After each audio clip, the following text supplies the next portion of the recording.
Well, welcome everyone. It is another episode of Addressing the Elephant in the Room. And we have some powerful people here, as always. And I want to obviously introduce myself, Coach April Ballestero, owner and founder of One Light Ahead, loving to the opportunity to guide light bulb moments, and Mr. Jason Safford, the owner, founder of a multitude of things, including Exceptional Results Now, Winning with Exceptionalism, and so many others I'm sure he'll share about in the future. With that being said, we have an amazing guest, and beloved dear friend of mine, Miss Mary Krisel, who is not only just the Intel, project manager of, amazing giftings.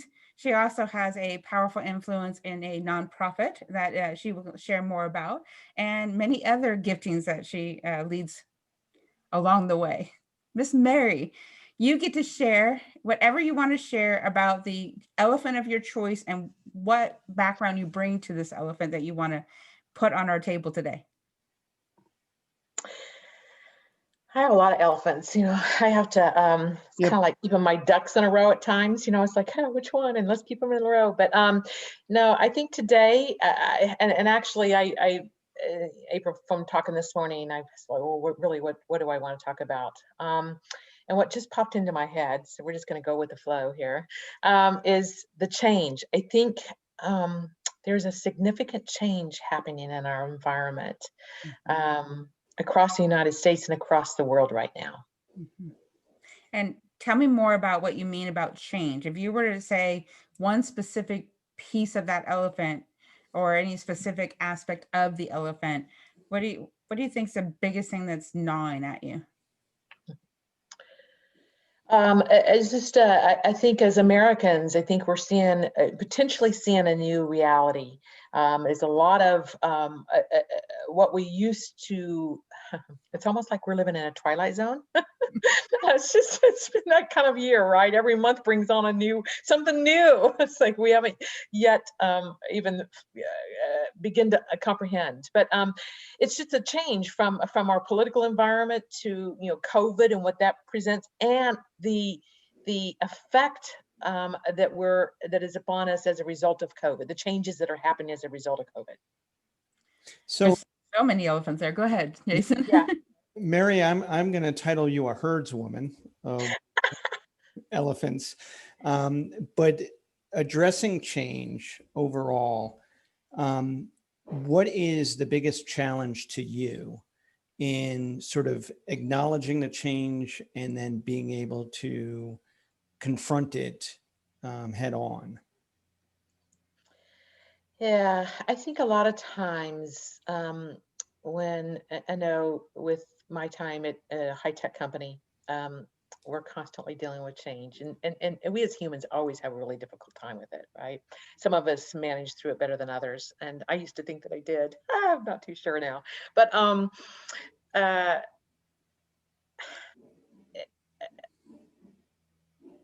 I think change is important. I think change keeps us on our feet. My motto is get comfortable being uncomfortable. And go back to your question again. I'm sorry. So first there's acknowledging change. Yes. Yes. Elephant, and you've recognized it. Yes. You have to actually confront it. Yeah. So when the change, once you've accepted that, this changes, what do you do about it? How do you actually manage it? And from this huge type of change that you're talking about, not just our physical environment, but our mental, spiritual, financial, that's right. All of these different aspects of the change that we're going through, not only in this country, but, worldwide. Mm-hmm. How do we, sort of manage this and confront this change that's happening? Yeah. In your opinion? So, I mean, there's a variety of different ways. In the beginning, when it first hit us, we all chose to isolate. We were told to isolate. And so we did. And after about a week, that does not work for someone who is a very much a people person. And so I thought, okay, no, I have got to do something different. This is mentally not good for me. So I chose to get out and just hike and bike and choose a couple of close friends that I could do that with, just to bounce ideas off with, to stay well. Mhm. physically and mentally. And then as I started to do that, I realized, started reading up on COVID, reading up worldwide, and I knew there were a lot of things that we just didn't know. And so we were actually, government and doctors were projecting things upon us that they perceived to be true at the time that were not. And as a result, we were changing our behavior and walking in fear. And so there were many of us that were just sitting in isolation, afraid to come out of our homes. And then some of us who accept change a little bit more, a little better, decided to get out and confront it. I wore my mask, I'd washed my hands, but I was not going to stop living. And so I said, okay, here it is. This is my new reality, but I'm still going to continue doing what I did before, but I'm going to do it with safety measures. So, and the reason being, I guess, is because I know that if I stop living, if I just stayed in my house, I weaken my immune system. But if I continue to get out, I build my immune system. And I have a higher percentage of beating it if I ever have to confront it, or if it ever comes upon me, right?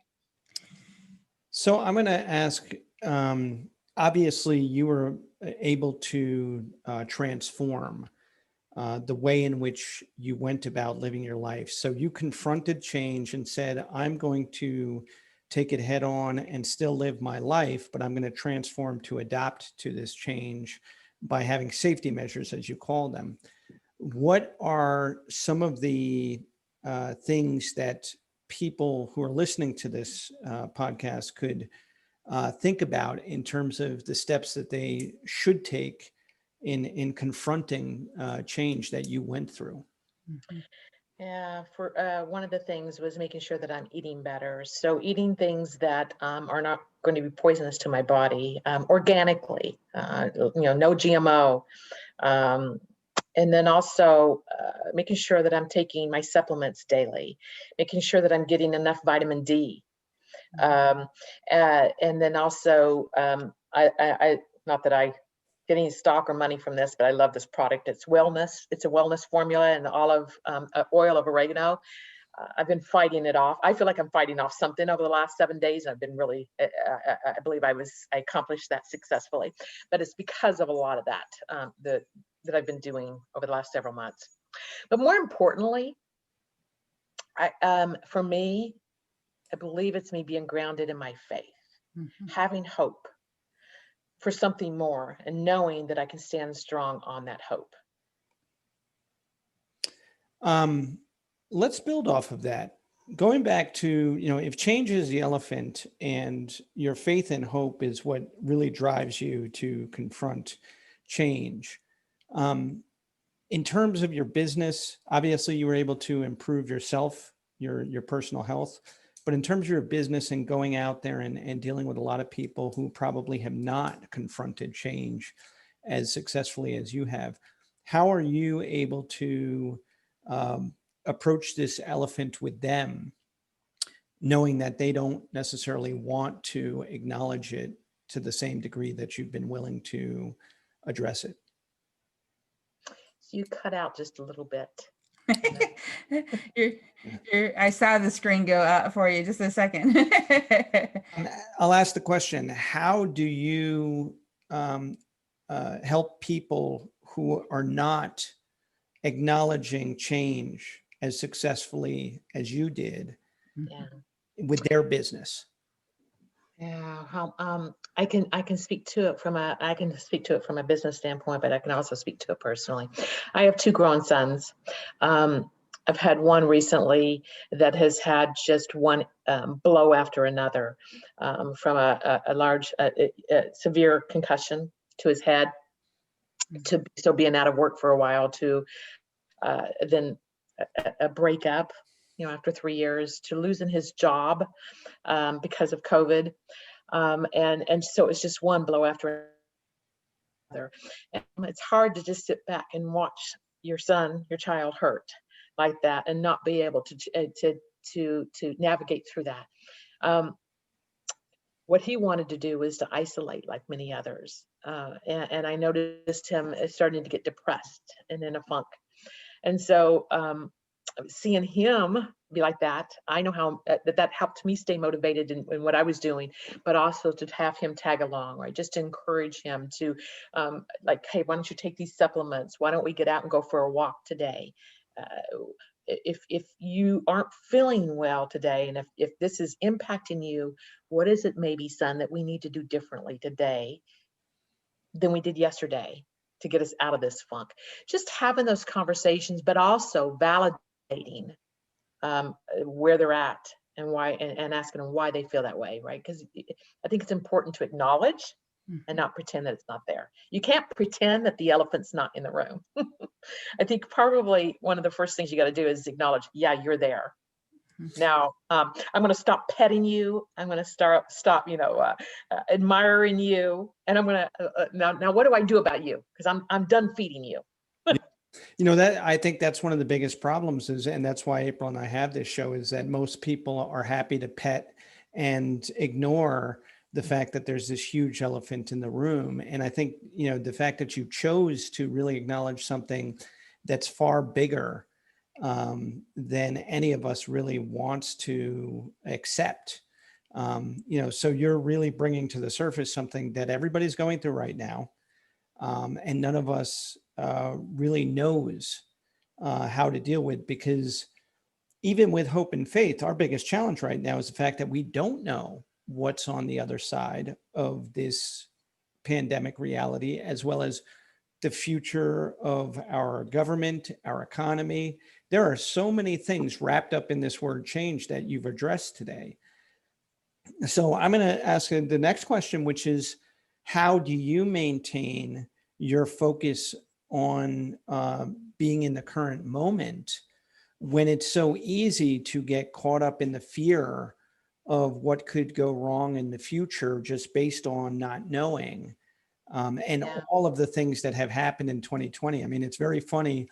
You don't have to like social media, but right now you can go on any platform, and the number of memes about 2020, how everybody would like to just can this year and start over. But at the same time, it has been the best year in terms of personal development, growth, and change. Yeah. A verse in Hebrew, being a Christian and a girl that loves the Bible, there's a verse in Hebrew that comes to mind, and it's, faith is the substance of things hoped for, the evidence of things unseen. You can't have hope. Hope is the evidence, right? So if you have lack of hope for something, then you will never produce the evidence. So it's hope in knowing that there's something bigger out there. There's hope in knowing that it's not all up to me to bring about that change. That I believe in the power of prayer, and so when I'm communicating with my God, I know He hears me, and so as a result, I know that He will move mountains for me. He will move mountains for anyone that I love or anyone that I'm speaking about on their behalf. It's having hope, and it's growing your faith as a result of that hope, and never giving up. Because when you lose hope, you lose faith, and then I think that's more often than not when we end up in a pit of despair, riddled with fear, and no longer, have that desire to really live life the way that we were created to. So, hope, faith. Mary, the Twilight Zone comment is just really resonating, and that awareness of two powerful words that you said of many, and is the concept of it's evident what you hope for and where your hope is. And the awareness that anyone we cross paths with that feels like they're in the Twilight Zone. And I hadn't thought of that, and I don't even know when. And yet the opportunity for us to be willing to meet people where they are, wherever they are, acknowledge and appreciate how they're dealing with their elephant, whatever that Twilight Zone elephant is, and then meeting them with a place of peace, a place of joy, a place of hope. Because even if we don't know what is seen in our so-called world we live in, We have the opportunity to be that beacon of light, be that vessel, be that opportunity to, I cannot tell you how often I get to say, we get to create the 2021 we want to experience. We get to create community. We get to create relationships. We get to reach out to the people that are not yet ready, but we get to plant little seeds that say, you know what, you may still be petting that thing. But we get an opportunity, just like we're doing today, to open up the conversation. And love the way you did that. Well, hope is contagious, right? Mhm.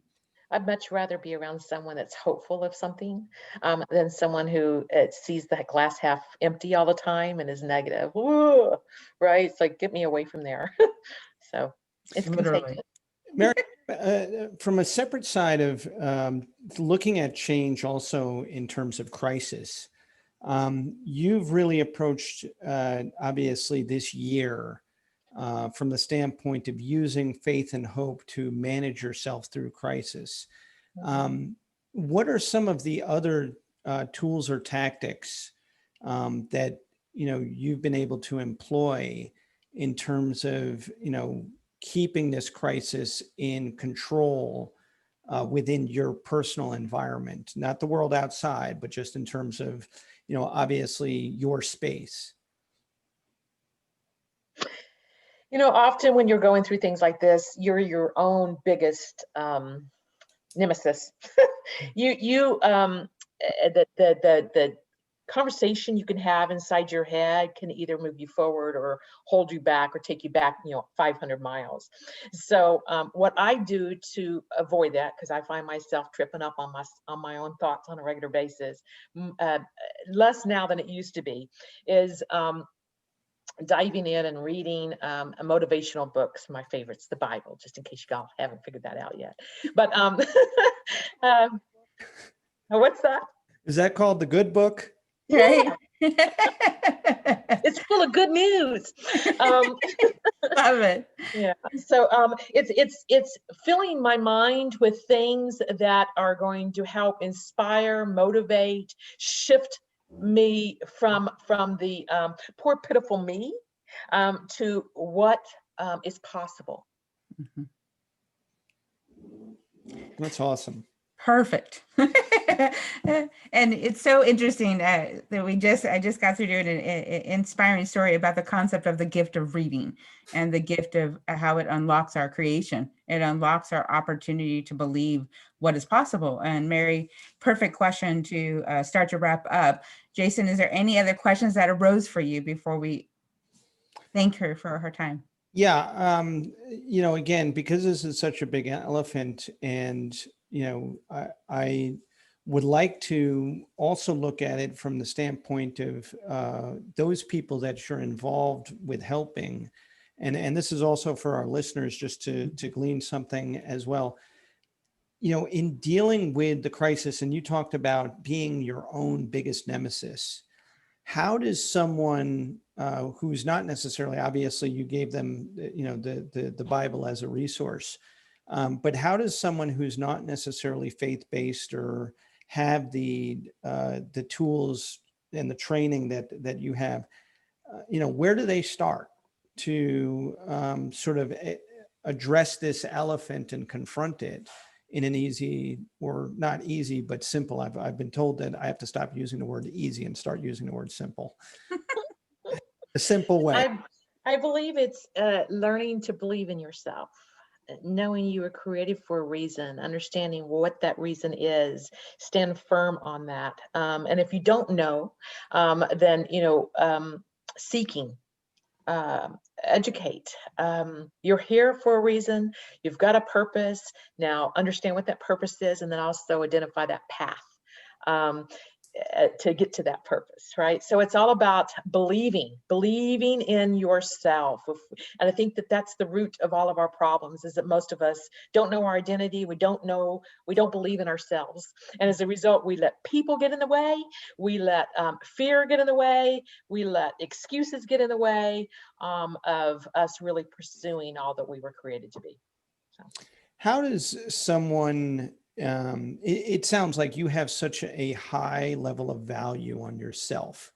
How does someone build value in themselves? And you talked about identity as being one of the crisis issues.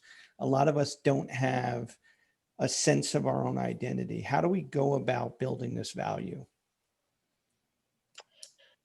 Yeah. I believe it starts with a relationship. And surrounding yourself with people that will build you up instead of tear you down. If you find that you're in a position, in a place of a crisis where you don't know your identity, you're struggling from day to day, you have a decision to either pivot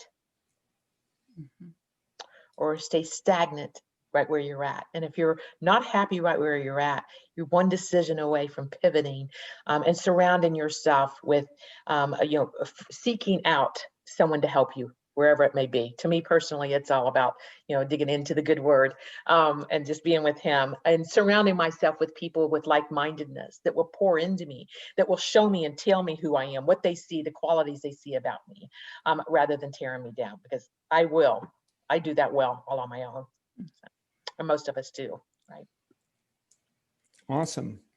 April, I've put her on the hot seat pretty good here, and she has just kept it cool and calm and collected. I don't know. I don't know if I can build any more fire here. Well, it's so amazing. And Mary and I were just talking today about the gift of, and she is a living, and I mean living example of everything she believes, everything she is a storyteller and just a gift of an individual. And we were talking about, where she's the journey we've all been on, and the gift that when Mary lived it out, she went seeking people to surround herself. She's pivoted throughout her life to create that experience that you just put her through, to be able to, and Mary, you could even comment on it. I mean, if we would have put you in that place 10 years ago, how you would have been able to communicate would have been a whole different journey than who you are today. I wouldn't have, right? I would have shut down. It comes from experience. And I think that's why I think our own personal testimonies are the most powerful, and why relationships are so important. Do I have just a few minutes to share a story real quick? Please. Okay. It was about 4 years ago. I was moving into a new position with the company that I'm with. And I gladly accepted it. I was scared to death, but I accepted it. But once I got into that position, I was sitting around with some VPs and these directors, and all of a sudden I'm like, oh my gosh, I'm a misfit. Something doesn't fit with the other. And I'm like, I don't think I'm supposed to be here. And so I started to let that fear take over. And as a result, I started feeling like I wasn't doing well in my job, and I wasn't, or at least at my standards. And so I was starting to get very depressed, and I didn't like it. I didn't want to go into work. And I remember picking up the phone and sharing this with my sister, and April knows the story because I've shared it a couple of times. But I remember having this conversation with my sister, and it still resonates with me today with regards to identity. I told my sister, Zerilda is her name. I said, Zerilda, I said, I think I made a mistake in accepting this position. I should have never. It's way above me. I am so uncomfortable. And I go, I don't know how to liken it other than, I feel like this goldfish. I'm in this little bowl, and someone has taken my little bowl where I'm comfortable, and they've thrown me into the ocean, into the sea, into the deep, dark sea. And I'm a little goldfish in the sea, and I'm not supposed to be here. And I'm surrounded by these sea creatures, sharks and whales, and I'm just scared out of my mind. And she just started laughing, and she's like, Mary, girl, sis, you've got your identity wrong. First of all, you're not a goldfish. You were never in that little pond. And if you were in that pond, that was not where you belonged. You're a dolphin. You're not a goldfish. And dolphins are, they're leaders. They're confident. They're joyous. They bring everyone along. They're team unifiers. That's who you are. And so your identity is wrong. You're not a goldfish. You're a dolphin. So I guess if anything, if I could leave it, and I have to remind myself of that story on a regular basis, because I often think I'm a goldfish, and I have to be reminded that I'm not. I'm a dolphin, and I'm swimming with light creatures, right where I'm supposed to be. And if anything, I can leave anything today in this conversation is that so is everyone else, right? You're not that goldfish. You're a dolphin. You are meant for so much more. So That was amazing to me. I think the most important thing that I take away from it is the frame that we look at ourselves in the mirror versus how other people look at us, and learning how to align our identity between how other people perceive us and how we perceive ourselves. And if I could tag April on this in terms of relationships, and Mary, what I'd like you to do, April, you have the last word, and then you let Mary sort of explain a little bit more about what you do business wise and how you help people, just so our listeners understand. But I'd like to end the segment, in terms of how change really is about our relationship with ourselves, as well as how the people we impact also impact us, that there's a reverberation. And that's what you just talked about, identity. So April, tag, you're it. You go ahead and ask her the last question and let her, go on this. Well, Mary, you are going to end this out. As you can see, Jason and I work diligently to build up and inspire leaders.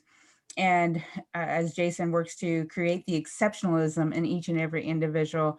And as I was sharing with him, and it made me think of a story I was teasing him about, how each of us learn our stage. And I'm going to ask you this question. And it was a question that really made me realize how important stages are, that that we all are on a stage. And I'm curious, if you were to think about what led you to where you are today, when did you first know you were a leader?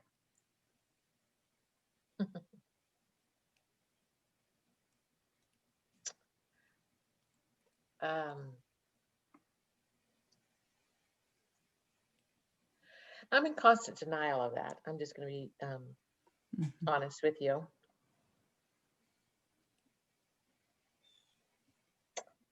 To this very day, I don't even think I still am, right? I don't know if that's good or bad. But I do know there have been many opportunities that I've stepped up to, although feeling ill-equipped, because my motto is get comfortable being uncomfortable. And you can't grow unless you put yourself in a position. I'm gonna tell you, I don't like this. This makes me nervous. So anyway, so here I am, though, anyway, right? But so a couple of them, some of them at work, and one I just shared about the whole goldfish and the dolphin, but one was about 4.5 years ago, when I was part of a Bible study, and I was scared to death to even attend the Bible study. First of all, I just wanted to be a little wallflower and just hide and just absorb and watch, and that was working out really well. And I'd speak up from time to time when I felt confident. But then about a year in, the leader tapped me on the shoulder and said, I need to bail out. I've got something else I need to do, and tag, you're it. And I thought, huh? Me? I can't do that. Right. And so, but here I am, and it's been 4 years later. I've taken about a year and a half off hiatus, but the same group of women that I've mentored and led. And then we've become just the best of friends, and have built great relationships, been there for each other. We call each other the Redwoods, and the Redwoods, because the Redwoods root system is very shallow. And so as a result, they have to, the root system of a Redwood has to lean on another to gain their strength. And so I think it's apropos for who we are. Yeah, Redwoods. And you lead that, and I mean, you are probably how many layers up in at your company now? Because you're one of the most humble leaders I know. You just a couple more layers until you're pretty up there, aren't you? No, I'm still down in the trenches. Okay. You're so adorable. See, this is the humbleness that I love about it, is you have an opportunity to, I mean, be on international calls and lead how many people on an international call, and think nothing of that. But yet here you are, when we ask you, when did the leadership come? And it's the opportunity to impact a life from the Redwood concept of And having been part of that redwood journey and knowing that gift of an opportunity of going through, understanding that no matter how much people would want to think that they don't need to be attached, there's a gift of attachment. There's a gift of understanding that it's okay to ask for help. It's okay to say, I may not know how to address this elephant, but I'm going to be willing to step into leadership, ask the tough questions, and be willing to be seeing it from all different perspectives. We're better together. Amen. Always. Amen. With that being said, we're going to wrap up another episode of Addressing the Elephant podcast. Thank you, Miss Mary Krisel. Thank you, Jason Safford. And again, April Ballestero, thank you for your time. Have a wonderful Thank you. Thanks for the everyone. opportunity.